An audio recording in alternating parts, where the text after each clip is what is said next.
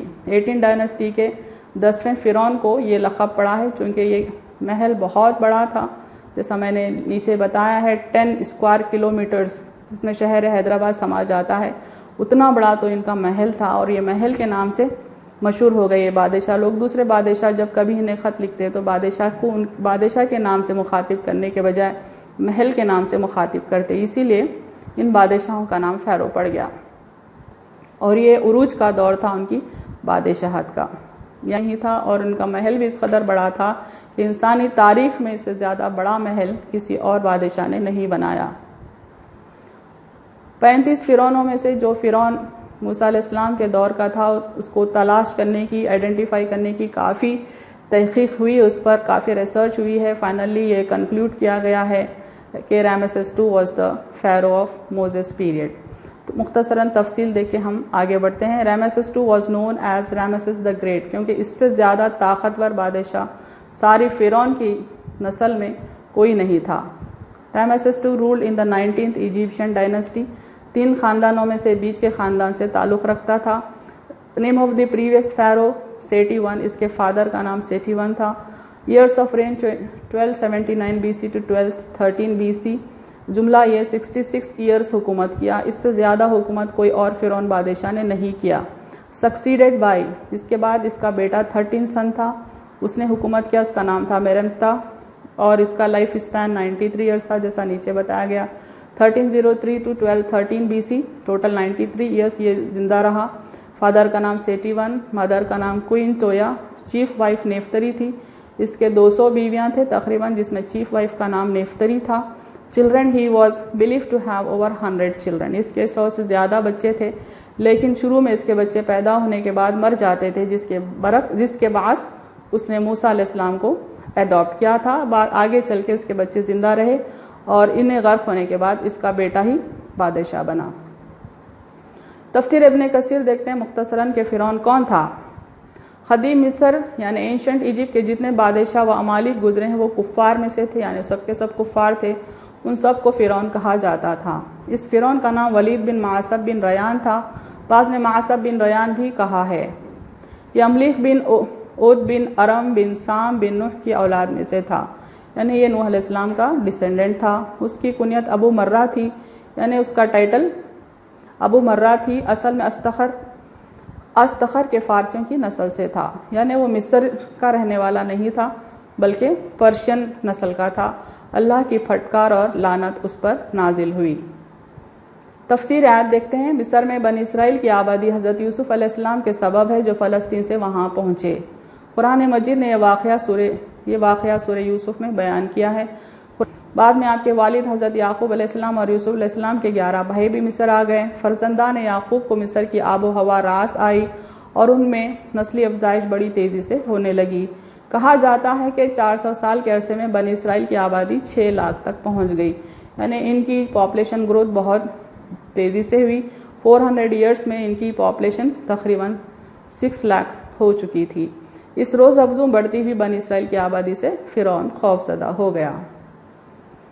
مزید یہ ایک تو ان کی پاپولیشن سے ڈرا ہوا تھا، دوسرا یہ خواب تھا اس کا جو یہاں بیان کیا گیا ہے. فرعون نے خواب دیکھا تھا کہ بیت المقدس کی طرف سے ایک آگ بھڑکی جو مصر کے ہر قطبی کے گھر میں گھس گئی اور بنی اسرائیل کے مکانات میں وہ نہیں گئی، جس کی تعبیر یہ تھی کہ بنی اسرائیل میں ایک شخص پیدا ہوگا جس کے ہاتھوں اس کا غرور ٹوٹے گا، اس کے خدائی دعوے کی بدترین سزا اس کو ملے گی. یعنی فرعون کیا خواب دیکھا تھا کہ بیت المقدس سے آگ اٹھی ہے، یعنی فلسطین سے آگ اٹھی ہے. اس کے معنی ایک ایسا شخص پیدا ہوگا بنی اسرائیل میں جو فرعون کی طاقت کو توڑ دے گا، اور جو مصری لوگ جو فرعون کا ساتھ دیتے تھے ان کے گھروں کو بھی جلا گئی وہ آگ. اس سے مراد تھا کہ مصریوں کی طاقت ٹوٹ جائے گی اور فرعون کی سلطنت ختم ہو جائے گی.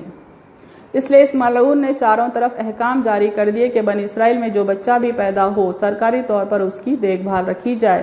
انہیں مانیٹرنگ کی جا رہی تھی کہ بنی اسرائیل میں لڑکا کون لڑکا پیدا ہوتا ہے. اگر لڑکا ہو تو فوراً مار ڈالا جائے اور لڑکی ہو تو چھوڑ دی جائے. علاوہ ازیں بنی اسرائیل سے سخت بگاڑ لی جائے. انہیں سخت قسم کے کام انہیں دیے جاتے تھے. انہیں لوور کاسٹ میں کاؤنٹ کیا گیا. کاسٹ سسٹم اس نے بنا دیا تھا اور انہیں لوویسٹ کاسٹ میں شامل کر رکھا تھا. انہیں بہت ہی تکلیف دی جاتی تھی. قسم قسم کے کام، تکلیف دہ کام، مشقت والے کام ان سے لیے جاتے تھے اور اجرت برابر نہیں دی جاتی تھی. ہر طرح کی مشقت کے کاموں کا بوجھ ان پر ڈال دیا جائے، یہ فرعون نے حکم جاری کیا تھا. یہاں پر میں نے ایک فرعون کے بنائے ہوئے ٹیمپل کی 2 تصویریں بتائی ہیں. ٹیمپل کا نام ہے ابو سمبل ٹیمپل، یہ آج بھی مصر میں موجود ہے. لیفٹ پہ ایک تصویر ہے، غور سے دیکھیں. 4 مورتیاں ہیں اندر. لیفٹ سے جو 3rd مورتی ہے، یعنی رائٹ سے 2nd مورتی جو ہے وہ فرعون کی مورتی ہے جو موسیٰ علیہ السلام کے دور میں تھا. یہ اپنی مورتی کی پوجا سارے مصر میں کراتا تھا. اس نے کئی منادر اپنے نام سے بنا رکھے تھے اور ان مورتیوں کے آگے ایک چھوٹا سا چبوترا دیکھیں جہاں معصوم بچوں کو ذبح کیا جاتا تھا اور جنگوں میں جو قید ہو کر آتے تھے، جو لوگ قید ہو کر آتے تھے انہیں بھی یہاں اس فرعون کے نام پہ ذبح کر دیا جاتا تھا۔ وہ چبوترا آج بھی موجود ہے ہر مندر میں اس کے۔ اور لیفٹ رائٹ پر دیکھیں، یہ مورتیوں کے پیچھے اس دور کی لکھت ہے جس کو آج انٹرپریٹ کیا جا رہا ہے۔ اس لکھت میں انہوں نے اپنے کارنامے بھی بڑے فخر سے لکھے ہیں کہ یہ معصوم بچوں کو ذبح کر دیتے تھے اور قیدیوں کو ذبح کر دیا کرتے تھے۔ امپورٹنٹ پوائنٹس دیکھیں، فرعون جملہ 35 تھے یعنی 35 تھے، لیکن موسیٰ علیہ السلام کے دور کا فرعون سب سے زیادہ ظالم اور طاقتور تھا۔ بنی اسرائیل کو سخت آزمائشوں سے آزمایا گیا، بنی اسرائیل پر نعمتیں بھی خاص کی گئی۔ موسیٰ علیہ السلام کی پیدائش کے خوف سے فرعون نے بنی اسرائیل کے لڑکوں کو قتل کیا، لیکن اللہ کے حکم سے موسیٰ علیہ السلام کی حفاظت ہوئی اور وہ فرعون کے ہاتھوں پرورش پائے۔ سبق یہ ہے کہ اللہ جس کی حفاظت کرنا چاہے وہ کسی طرح کرتے ہیں۔ مثال موسیٰ علیہ السلام کو اللہ نے فرعون کے ہاتھوں ہی پرورش دیا۔